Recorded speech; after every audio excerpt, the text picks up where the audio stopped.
Hello everyone, যাদের ফ্রিজি hair, damaged hair এবং যাদের চুলের আগা ফেটে গিয়েছে এবং চুলের লাবণ্যতা মনে হয় না, তাদের জন্য আজকের এই স্পেশাল ভিডিওটি। এখানে আমি দেখাচ্ছি অপটিকেয়ারের স্মুথ স্ট্রেট হেয়ার মাস্ক। এটি প্রফেশনাল একটি হেয়ার মাস্ক। যারা নিজের চুলকে সিল্কি এবং শাইনি করতে চান তারা অবশ্যই এটি ব্যবহার করতে পারবেন।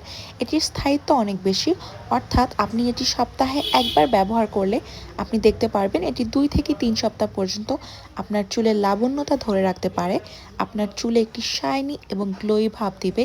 এটি শুধুমাত্র একবার ব্যবহার করলেই আপনারা ইনস্ট্যান্ট রেজাল্ট পেয়ে যাবেন, কিন্তু এটি ব্যবহার করার সময় খুব ভালোভাবে আপনার হেয়ারকে মাসাজ করতে হবে যেন এটি খুব ভালোভাবে সব জায়গায় অ্যাপ্লাইড হয়। যারা নিজেদের চুলকে সিল্কি এবং শাইনি গ্লোই করতে চাচ্ছেন তারা অবশ্যই এই হেয়ার মাস্কটি ব্যবহার করে আমাকে রিভিউ জানাবেন। আজকের ভিডিও এতটুকুই। ধন্যবাদ।